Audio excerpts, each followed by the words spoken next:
I'm going to talk a little briefly about caregiver burden because I think this is important. Because of all of the challenges that we've been talking about, it can really open you up to a lot of stress. And when it's not managed well, it can open you up to what's called caregiver burden. So the definition of caregiver burden is the extent to which caregivers perceive that caregiving has had an adverse effect on their emotional, social, financial, physical, and spiritual functioning. So it's kind of a long definition, but basically the important pieces of this is that it's multidimensional, that it's crossing all different areas of stress in your life and of problems in your life, and that it's also highly individualized.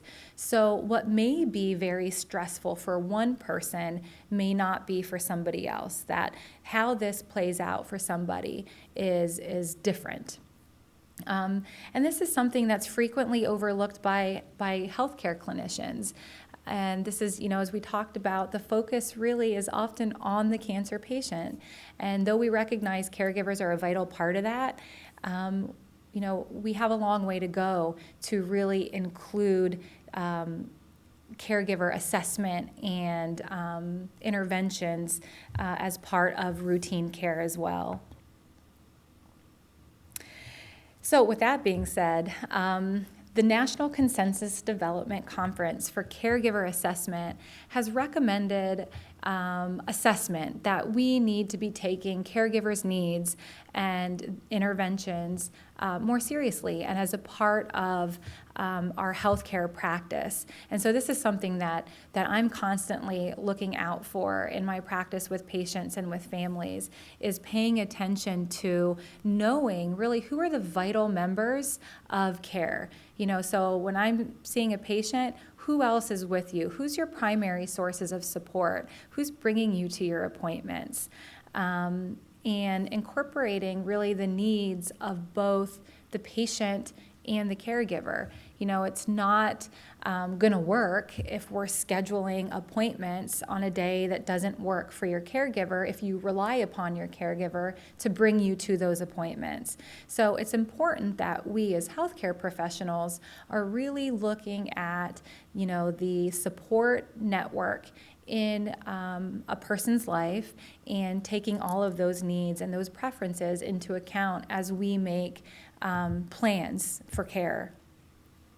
And also recognizing that we need to be checking in with caregivers and hopefully having you report to us more than once, that this should be happening throughout the cancer journey.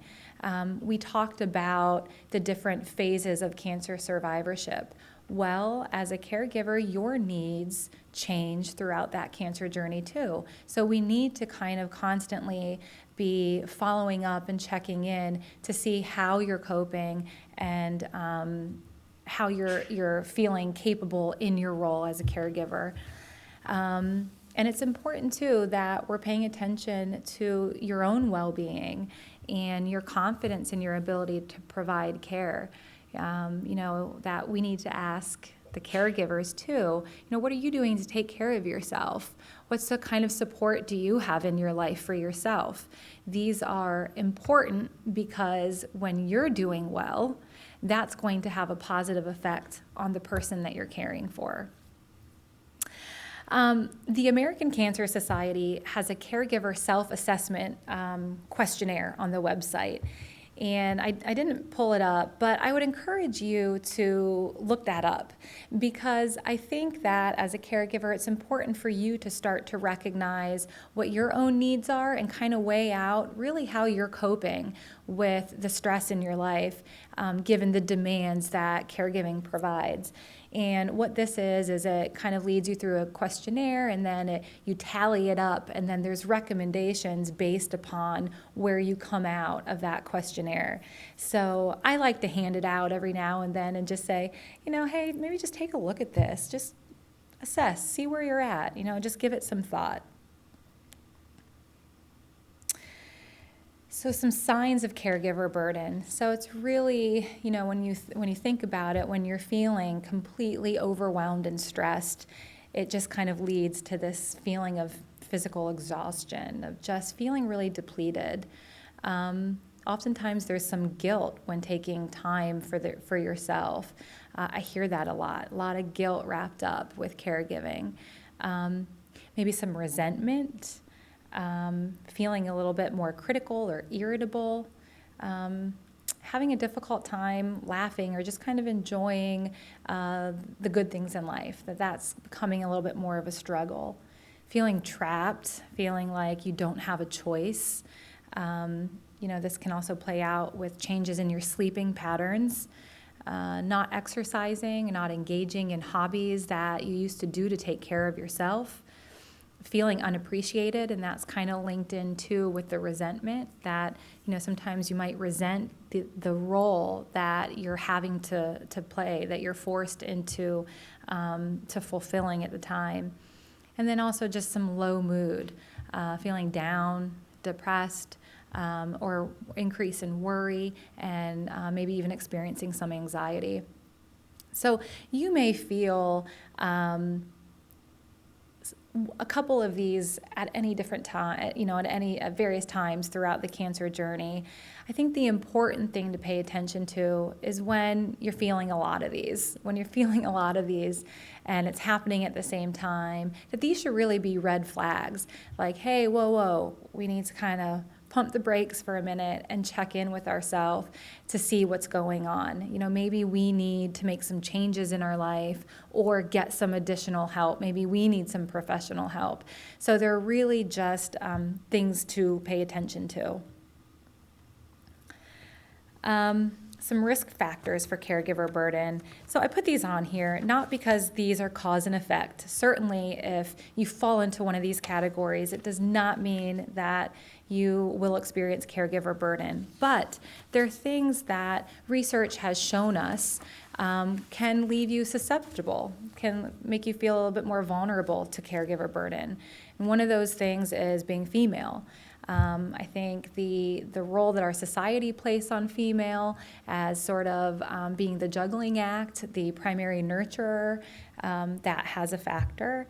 Low educational attainment, residing with care recipient. This one, that's a big one, because when you're living with the person that you care for, what that tells me is that there's no break, that there's no opportunity to step away from the situation. And that can really increase the risk for feeling very overstressed. Higher number of hours spent caregiving, that's sometimes linked in with living with the person who has cancer. Depression, social isolation, financial distress, and lack of choice in being a caregiver. So some implications of caregiver burden. The first one's kind of scary. Research has shown us that caregivers are at a 63% increased risk of mortality when you're experiencing high levels of caregiver burnout that's untreated and that does not go away. Weight loss, poor self-care, sleep deprivation, depression, anxiety, social isolation, and even suicide. So these are sort of the scary things. We put them up there to show you how important it is that we are paying attention to the needs that caregivers had, because this stuff can be very frightening.